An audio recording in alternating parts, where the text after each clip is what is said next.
예수께서 총독 앞에 섰음에 총독이 물어 이르되 내가 유대인의 왕이냐? 예수께서 대답하시되 내 말이 옳도다 하시고 대제사장들과 장로들에게 고발을 당하되 아무 대답도 아니하시는지라. 이에 빌라도가 이르되 그들이 너를 쳐서 얼마나 많은 것으로 증언하는지 듣지 못하느냐 하되 한마디도 대답하지 아니하시니 총독이 크게 놀라워하더라. 명절이 되면 총독이 무리의 청혼대로 죄수한 사람을 놓아주는 전례가 있더니 그때 바라바라 하는 유명한 죄수가 있는데 그들이 모였을 때 빌라도가 물어 이르되 너희는 바라바라를 놓아주기로 하느냐? 그리스도라 하는 예수냐 아니냐? 그가 그리스도로 예수를 넘겨준 줄 알미더라. 총독이 재판석에 앉았을 때 그의 아내가 사람을 보내어 이르되 저 옳은 사람에게 아무 상관도 하지 마옵소서. 오늘 꿈에 내가 그 사람으로 인하여 애를 많이 태웠나이다 하더라. 대제사장들과 장로들이 무리를 권하여 바라바를 달라 하게 하고 예수를 죽이자 하게 하였더니 총독이 대답하여 이르되 둘 중에 누구를 너에게 놓아주기를 원하느냐? 이르되 바라바로소이다. 빌라도가 이르되 그러면 그리스도라 하는 예수를 내가 어떻게 하랴? 그들이 다 이르되 십자가에 못 박혀야 하겠나이다. 빌라도가 이르되 어찌 미냐? 무슨 악한 일을 하였느냐? 그들이 더욱 소리질러 이르되 십자가에 못 박혀야 하겠나이다 하는지라. 빌라도가 아무 성과도 없이 도리어 밀란이 나려는 것을 보고 물을 가져다가 무리 앞에서 손을 씻으며 이르되 이 사람의 피에 대하여 나는 무죄하니 너희가 당하라. 백성이 다 대답하여 이르되 그 피를 우리와 우리 자손에게 돌릴지어다 하거늘. 이에 바라바는 그들에게 놓아주고 예수는 채찍질하고 십자가에 못 박히게 넘겨주니라. 아멘.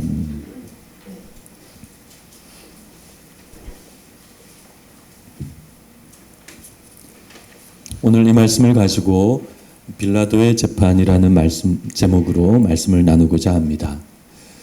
우리는 지난번에 산헤드린 공회의 재판을 살펴보았습니다. 그 재판은 죄 없으신 예수님을 정죄한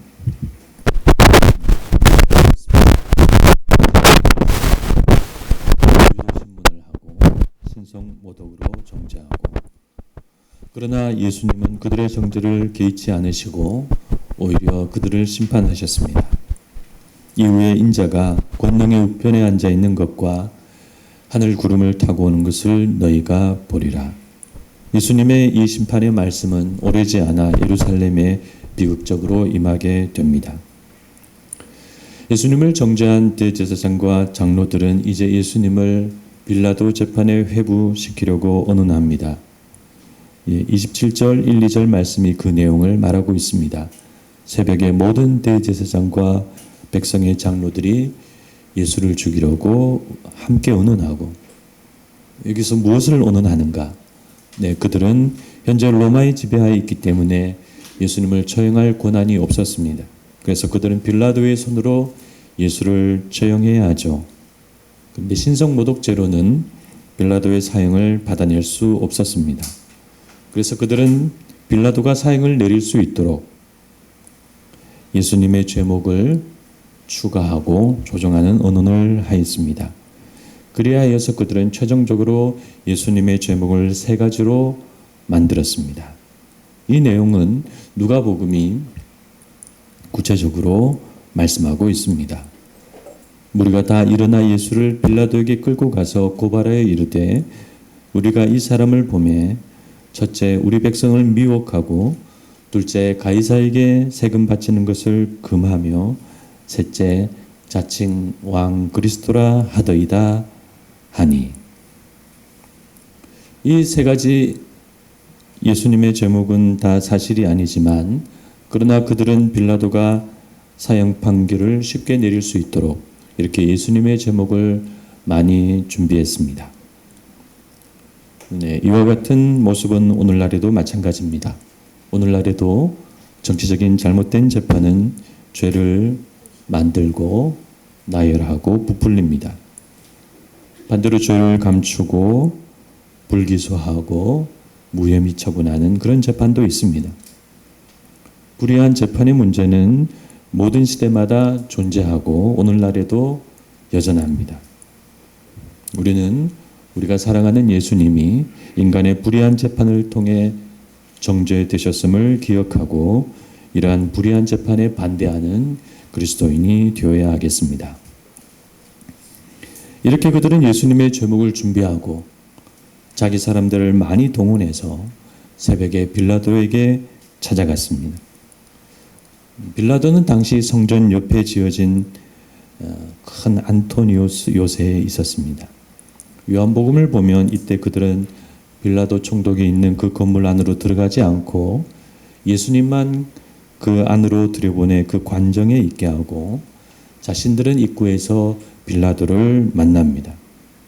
그것은 그날 그들이 더럽힘을 받지 않고 유월절 음식을 먹기 위해서였습니다. 입구에서 그들의 말을 들은 빌라도는 다시 안으로 들어와서 예수님에게 이렇게 질문합니다. 내가 유대인의 왕이냐? 네, 이것은 지금 빌라도가 이 죄목에 가장 큰 관심을 보였다는 뜻입니다. 백성을 미혹했다든지 세금 내는 것을 금했다든지 하는 것은 실제로 그런 일이 중대하게 발생하지 않았기 때문에 빌라도의 관심사가 되지 못했습니다. 예수님은 내가 유대인의 왕이냐고 하는 이 빌라도의 질문에 대답하셨습니다. 내 말이 옳도다. 예수님은 이 말씀 한마디를 하시고 그 이후 어떤 말씀도 하지 않으셨습니다. 사내들인 공회에서와 마찬가지로 자신의 생사가 결정되는 이 중요한 시간에 예수님은 오직 침묵하셨습니다. 왜 그러셨을까요? 네, 지금 예수님은 하나님의 뜻 안에서 십자가의 길을 가고 계시기 때문입니다. 그래서 빌라도는 이와 같은 예수님의 모습에 깊은 인상을 받고 놀라워하게 됩니다. 여기까지가 이제 14절까지의 말씀입니다.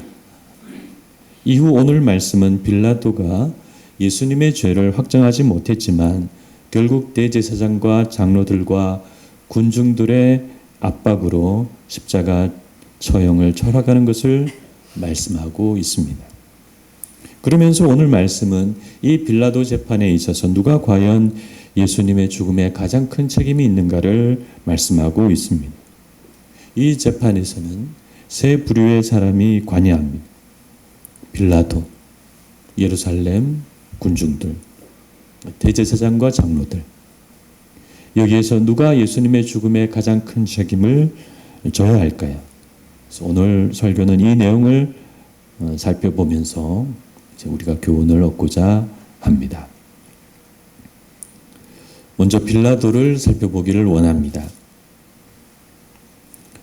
사도신경에 예수님은 본디오 빌라도에게 고난을 받으사 십자가에 못 박혀 죽으시고 그렇게 되어 있습니다. 많은 교회들이 사도신경을 표준신앙 고백으로 암송하고 있습니다. 그래서 우리는 은연중에 예수님의 죽음에 가장 큰 책임이 빌라도에게 있다고 생각할 수 있습니다.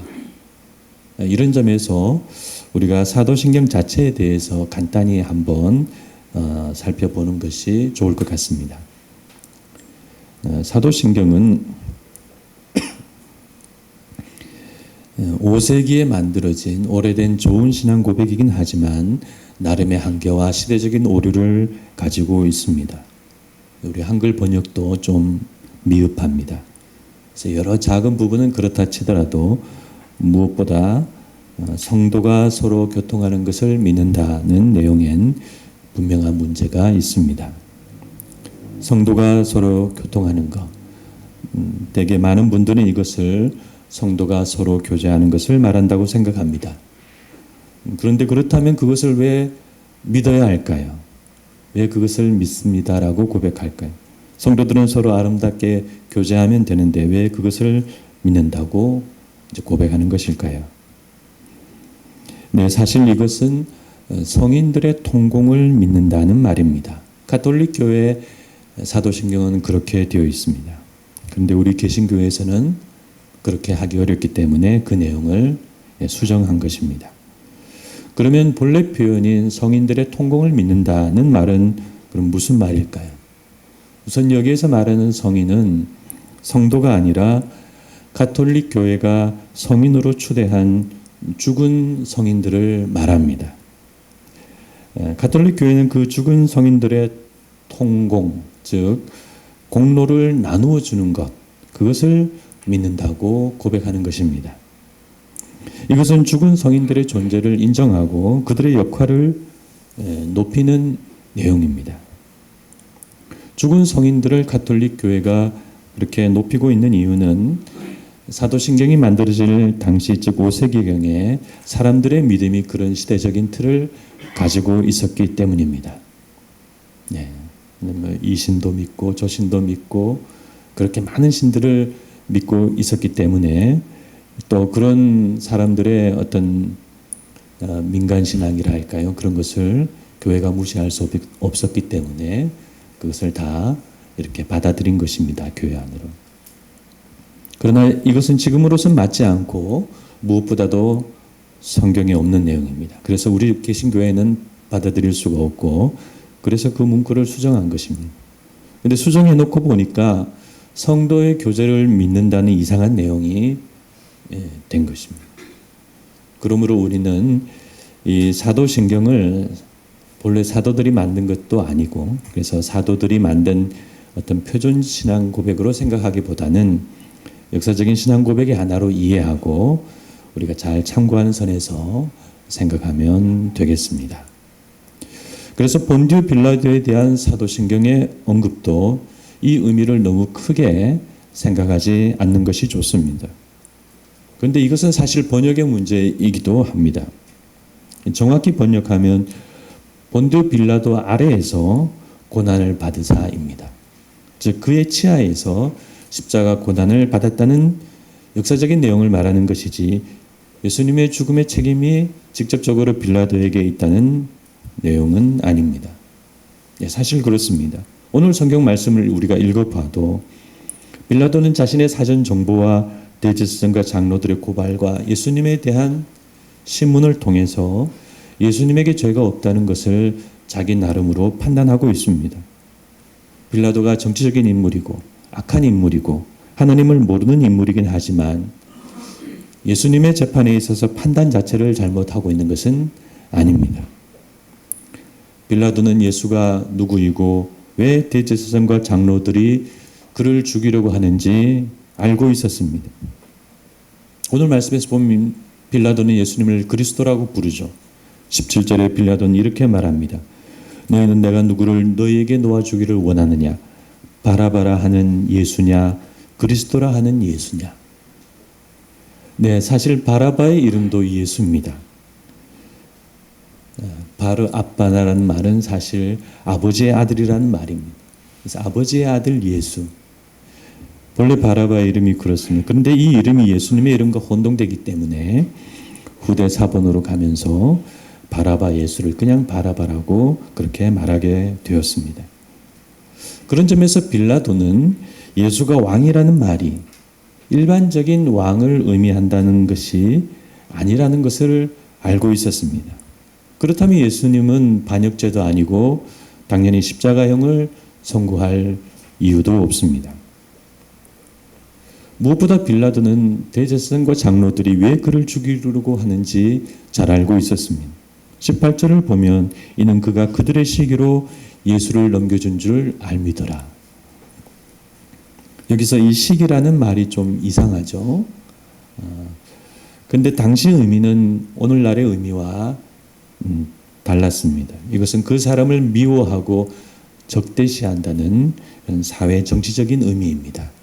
그래서 그런 뜻을 살려서 번역하면 이렇습니다. 이는 그가 그들의 미움과 적대로 예수를 넘겨준 줄 알미더라. 따라서 빌라도는 재판 과정에서 예수님의 죄를 찾지 못하고 예수님에게 죄가 없다는 발언을 여러 차례 합니다. 그렇지만 빌라도는 대제사장과 장로들과 군중들의 강경한 요구를 무시할 수도 없었습니다. 왜냐하면 빌라도는 군인이자 정치가이기 때문입니다. 그래서 빌라도는 처음에는 재판을 회피하고 나중에는 어떻게든 그 재판을 한번 타협해 보려고 시도하였습니다. 그래서 처음에는 예수의 출신지가 갈릴리임을 알고 마침 예루살렘에 와 있던 헤롯에게로 보냅니다. 그러나 헤롯도 이런 일을 떠안을 사람이 아니죠.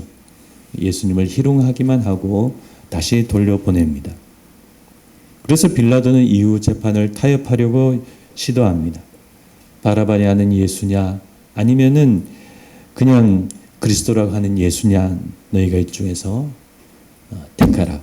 그래서 사면을 제안하기도 하고 또 때려서 놓기도 하고 놓겠다고 제안하기도 하고 나름 이 불길한 재판을 피하려고 애를 썼습니다.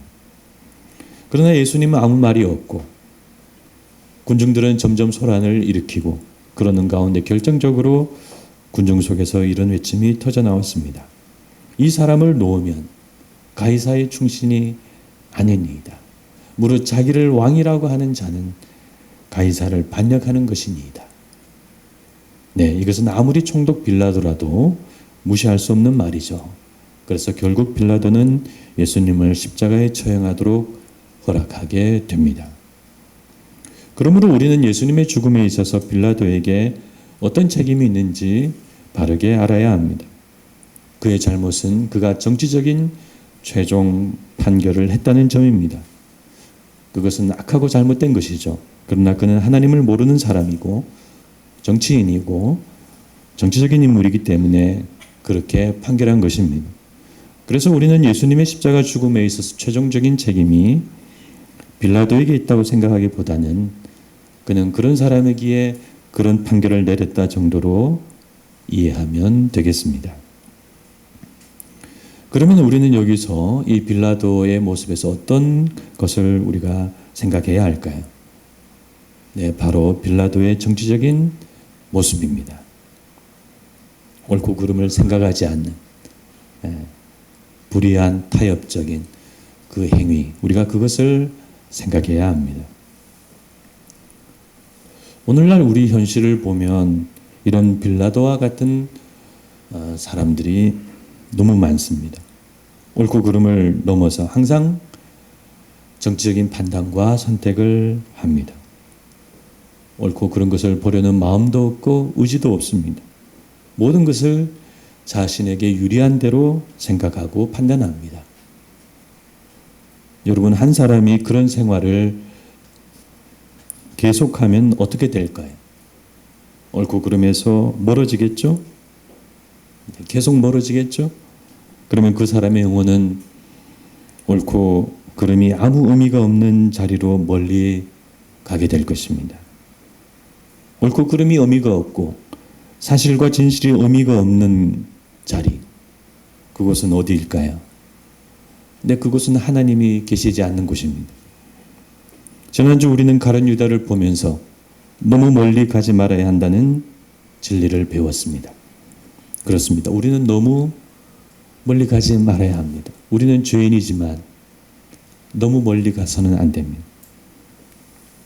우리는 옳고 그름이 살아있고 사실과 진실이 살아있는 곳에 거해야 합니다. 왜냐하면 바로 거기에 하나님이 계시기 때문입니다. 이번 주 내내 윤석열 대통령의 바이든 발언이 화제가 되었습니다. 저도 윤 대통령이 바이든이라고 말하는 것으로 들었습니다. 물론 그 말이 바이든인지 잘 모르겠다는 분도 계시죠. 잘 들리지 않아서 잘 모르겠다고 하는 것은 괜찮습니다. 그러나 바이든이라고 들었지만 정치적인 판단으로 그것이 아니다라고 말하는 것은 안 되는 일입니다.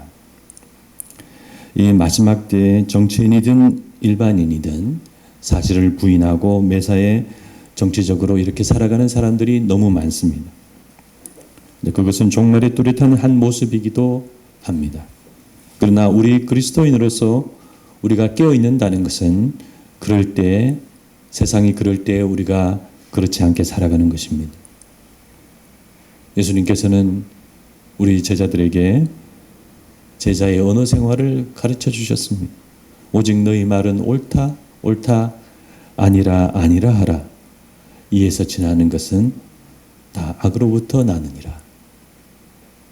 그러므로 여러분, 빌라도와 같은 정치적인 모습이 되면 안 됩니다. 그런 사람이 되어 너무 멀리 가면 회개할 수도 없고 돌아올 수도 없습니다. 우리 믿는 자들은 하나님의 선하신 뜻이 분명하고, 그래서 옳고 그름이 분명하고, 그리고 그 위에 사랑과 이해와 용서를 가진 사람이 되어야 합니다. 그래서 아무쪼록 빌라도의 정치적인 이 모습을 본받지 마시기를 바랍니다. 우리가 살펴볼 두 번째 사람은 예루살렘 군중들입니다. 이 사람들은 처음에 예수님의 예루살렘 입성을 열렬히 환영한 군중과는 좀 다른 군중입니다. 그때 거기에는 예루살렘 순례객으로 온 많은 갈릴리 사람들이 포함되어 있었죠. 그런데 지금 여기 있는 이 사람들은 성전 당국에 적극 동조하는 예루살렘 사람들입니다. 이 사람들은 대제사장과 장로들의 사주를 받고 적극적으로 빌라도를 압박하고 있습니다. 그러므로 예수님의 죽음의 책임에 있어서 이 사람들의 죄가 빌라도의 죄보다 더 크다고 할 수 있습니다. 그들은 예수를 십자가에 못 박으라고 빌라도에게 소리치고 그를 놓으면 가이사의 충신이 아니다라고 결정적으로 빌라도를 압박했습니다. 그러면 우리는 이 사람들을 보면서 어떤 교훈을 얻어야 할까요?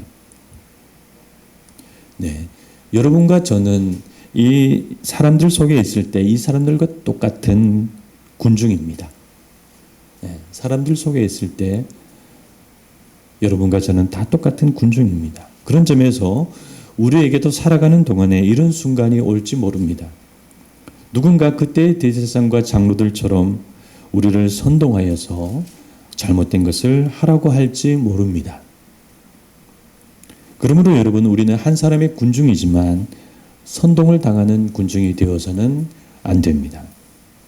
악한 자들은 항상 사람을 속이고 선동합니다. 사탄은 그런 짓을 에덴 동산에서부터 시작했고, 악한 권력자들과 위정자들도 사탄을 따라 항상 역사 속에서 그런 일을 하고 있습니다. 그러므로 우리는 그리스도인으로서 누군가의 잘못된 사주를 받고 선동되는 일이 없어야 하겠습니다. 우리가 섬기는 하나님은 우리를 사랑하시고 인도하신 하나님이지 우리를 쇠뇌하거나 선동하는 그런 하나님이 아니십니다. 오늘날 우리 삶에서 일반적으로 선동이 자주 일어나는 분야는 정치와 선거입니다. 선거 때마다 정치인들은 표를 얻기 위해서 많은 선거운동을 하는데, 그런 정당한 선거운동 뒤에 많은 사실과 다른 선동이 있습니다. 선거 때마다 갈수록 그런 선동이 난무하고 있습니다. 이전 선거에서 한 인사가 문재인 대통령 후보자를 향해서 공산주의자라고 말한 일이 있습니다. 법원의 판결도 난 내용이지만 그것이 선동입니다. 그 이전에는 미국산 수입 쇠고기 관련 광우병 사태가 일어나기도 했습니다. 광우병에 대한 공포로 그 사태가 일어났지만, 그러나 그것도 사실과 다른 선동이었습니다.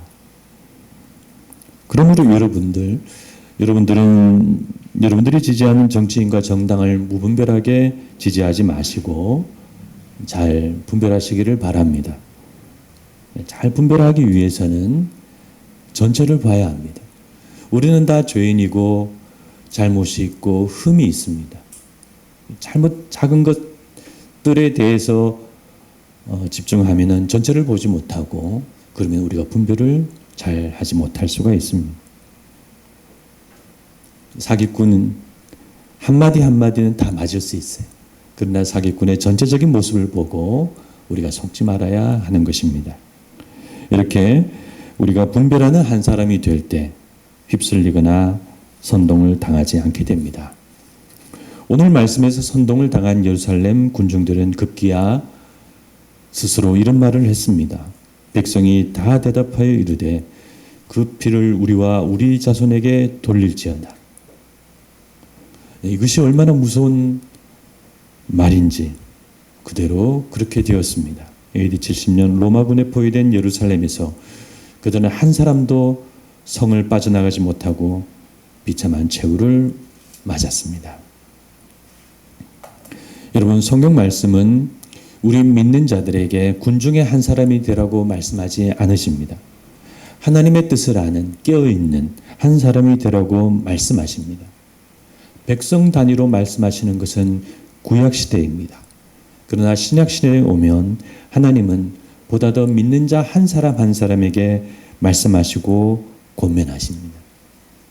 그래서 사도 바울은 우리 믿는 자에게 하나님의 선하시고 기뻐하시고 온전하신 뜻이 무엇인지 분별하도록 하라라고 권면합니다. 우리 개인이, 우리 한 사람 한 사람이 그렇게 분별하고 생각하고 그렇게 살아야 한다는 말씀이죠. 또 바울은 하나님께서 모든 지혜와 총명으로 우리에게 넘치게 하셨다라고 말씀하고 있습니다.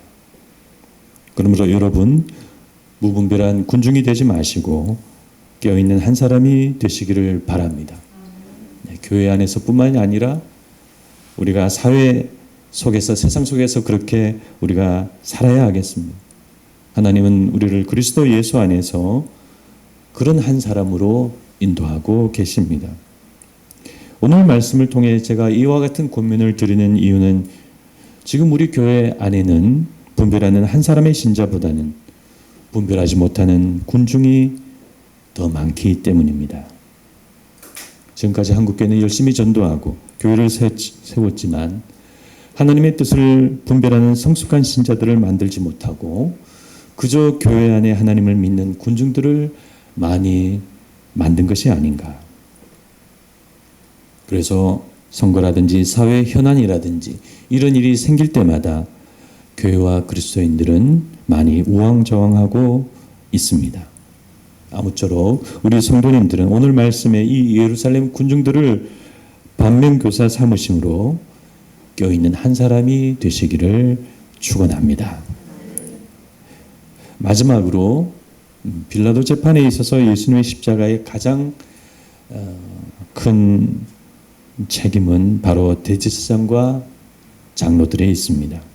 그들은 겉으로는 하나님을 섬기지만 사실은 자신의 권력과 부와 지위를 위해서 예수님을 죽인 사람들입니다. 이 대제사장과 장로들의 문제인 근본적인 불신앙에 대해서는 여러분들이 한번 각자 생각해 보시기를 부탁드립니다.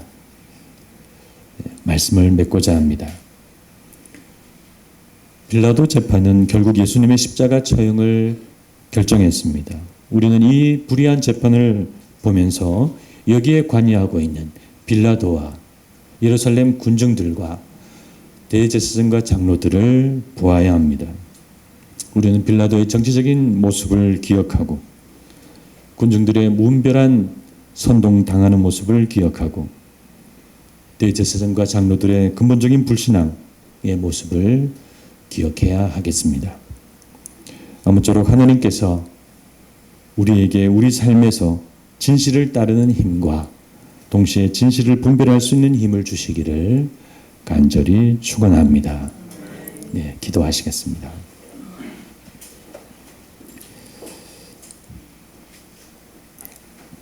사랑이 많으신 하나님 아버지, 오늘 저희들은 빌라도의 재판을 살펴보았습니다.